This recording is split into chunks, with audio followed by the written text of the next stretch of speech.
Sanibonani masisi. Awufiki. Siyafika. Ngilethe ugogo lapha kuma-perfume la. Uthi yena ufuna i-roll-on le-perfume. Yona la ama-perfume. Atsho phela. Ungafaki phela gogo. Hayi ngifuna ukubona le-perfume. Khathani umuntu okuthengiselayo nawe unga. Uba yini? Ngilapha gogo, ngifike ngikuthengiselayo. Udinge njani gogo? Hayi ngithanda engathi yanukele ngeqotha amathaba. Yona le yenukelela kakhulu. Atsho phela. Ayenza njani ama-perfume sisi? Ama-perfume la aduri, lo gogo uyakwanisa ukuwathenga la. Alright. Engamkwanisa ugogo lipi yakho la. Mina sengizwisisa bani. Isisu gogo sesibuhlungu. Nami ngomntwana siyadla. Yona le gogo njengoba ungayithengi. Hayi sisabuya. Mana phela gogo, anifuna ukubhadala lapha sithenge la. Sihambe. Eyiwani le gogo Sihambe yenza. manje. Hayi. Kanti kusitshontsha i-perfume yabantu le.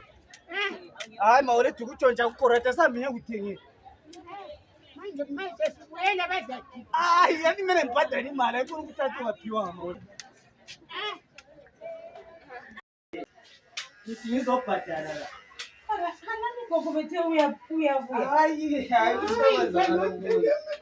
Angakhali gogo sengibhadala. Kanani gogo sebokubhadale, thatha yona le.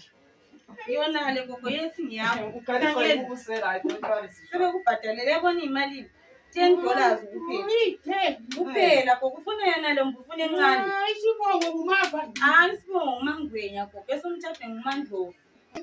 Lokho gogo kwenza ukungapanguli, lokho ungagcoba lokho awupanguli. Yeah. Ufuna akufake lapha ngembonini. Uthontisele mfutshana gogo. Hayi khona mawulethe ukuthatha ungaphiwanga. Kuthiwa yini ibizo lakho? Lokho liyayitishu oil.